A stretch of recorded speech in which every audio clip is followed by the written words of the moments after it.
story about a man, or I say a ruthless hitman whose rise to power within the Sinaloa Cartel would ultimately lead to his violent end. El Macho's story is one deeply entrenched in violence and crime. His life began in the heart of Mexico's dangerous drug trade, a world where survival often meant resorting to extreme measures. Born on August 17, 1971 in Culiacan, Sinaloa, he was destined to follow the path set before him by his family. His father, Rene Anzunza, was a known drug dealer. For El Macho, this dark world wasn't just a choice, it was a way of life. When his father died, it was a turning point that shaped El Macho's future. At just 19 years old, he committed his first murder. In front of shocked witnesses at a party, he gunned down a man, showing no hesitation. This act marked the beginning of a life filled with bloodshed.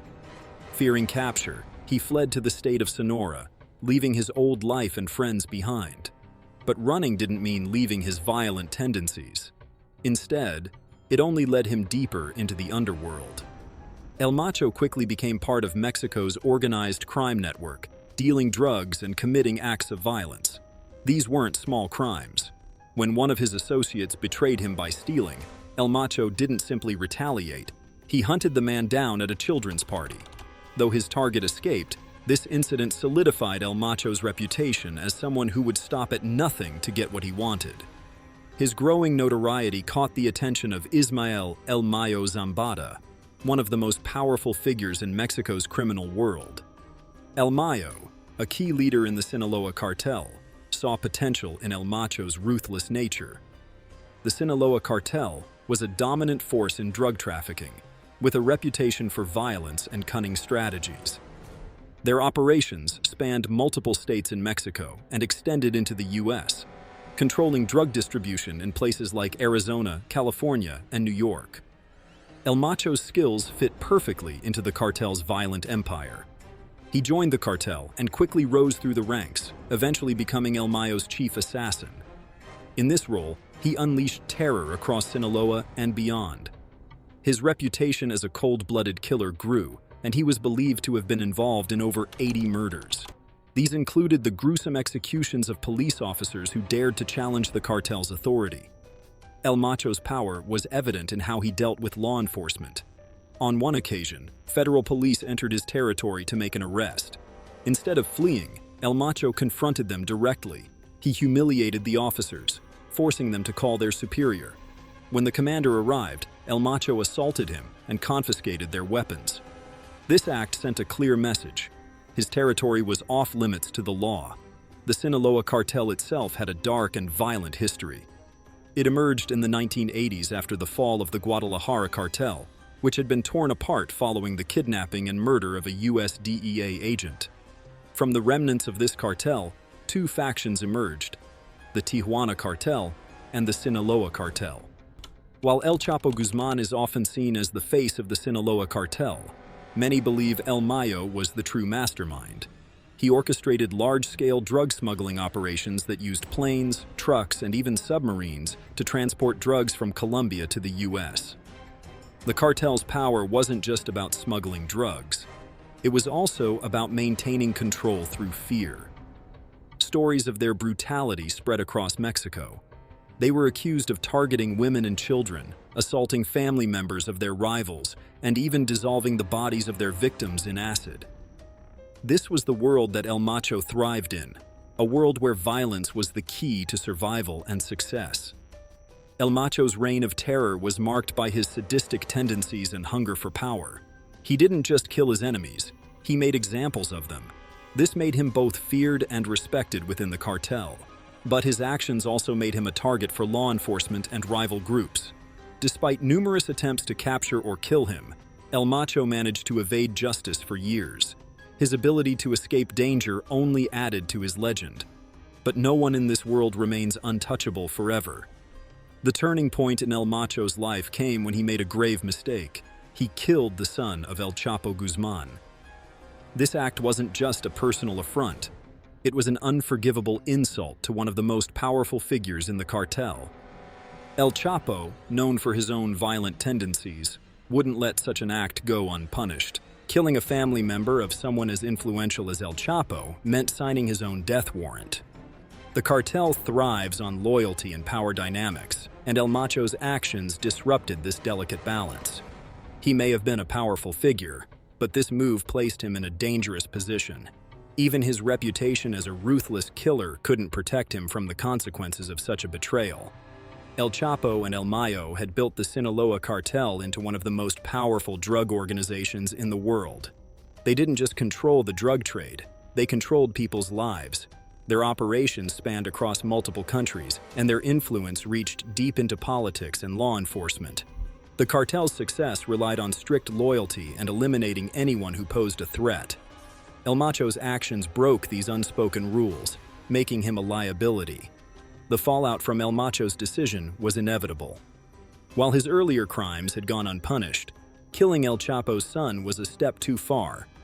It wasn't just about revenge, it was about sending a message. In the world of the cartel, no one could cross a leader and get away with it. El Machado first gained notoriety in 2002, following a deadly shootout with the Federal Preventive Police. The encounter began when law enforcement intercepted a convoy of heavily armed men, including Machado himself. The ensuing gun battle left 4 police officers and one of Machado's men dead. Amid the chaos, Machado managed to escape, a feat that only added to his growing reputation. This incident marked the beginning of his rise as a key player within the Sinaloa Cartel. By 2005, Machado's criminal activities had drawn the attention of local police in Mazatlan.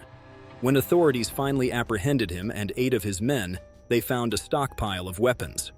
Despite this, Machado bribed his way out of custody, a testament to his ability to manipulate the corrupt system. For him, danger and risks were part of the job, and his ability to thrive in such an environment made him invaluable to the cartel. Under Machado's leadership, the Sinaloa Cartel expanded its influence, becoming one of the most powerful criminal organizations in the world. They controlled vast territories and distributed more drugs than any other group at the time. Machado's ruthlessness, loyalty, and strategic thinking helped solidify his position.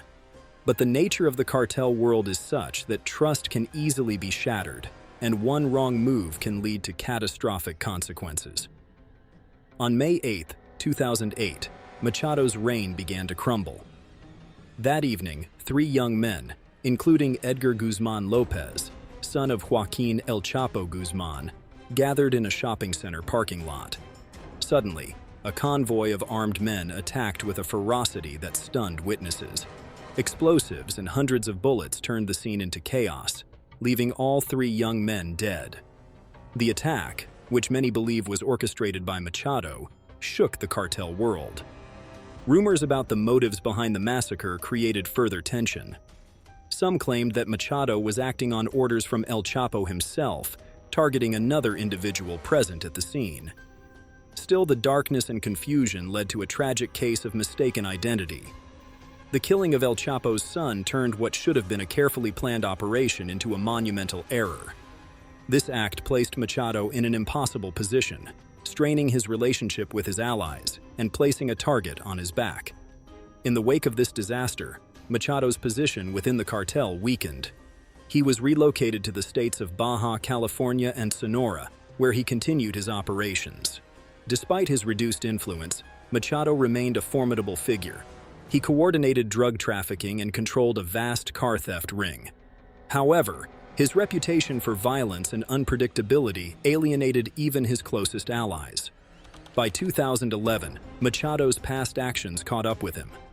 Manuel Perez Felix, a powerful figure within the cartel, sought vengeance for Machado's unsanctioned actions. This forced Machado to flee, moving between locations in an attempt to evade retribution. Felix's death in 2012 temporarily eased Machado's fears, allowing him to rebuild his criminal empire. His operations expanded and his wealth grew, but his methods became increasingly reckless. Machado's brutality often went unchecked, even as his violent behavior drew unwanted attention. He executed individuals over minor grievances and involved himself in petty conflicts that ended in bloodshed. Despite numerous complaints from cartel lieutenants and officials on his payroll, Machado's position seemed untouchable. However, his erratic behavior hinted at a growing instability within his operations. The final chapter of El Machado's story continued in a way that showed the harsh and unforgiving reality of cartel life. Despite his fearsome reputation, Machado was ultimately just another figure in the endless cycle of violence that defines the drug trade.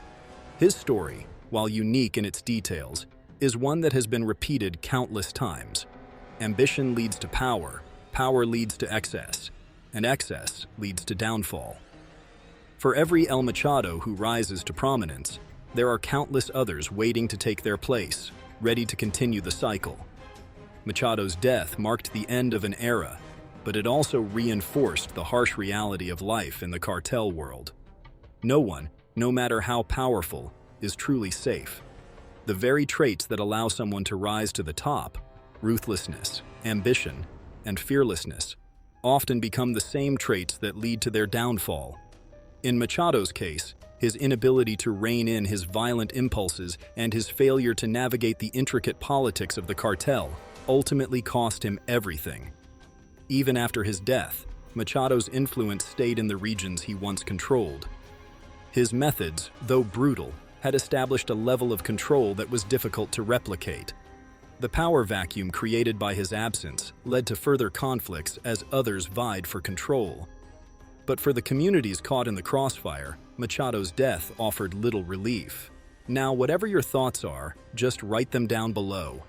And while you're down there, make sure to give this video a like and also hit that subscribe button for more such content.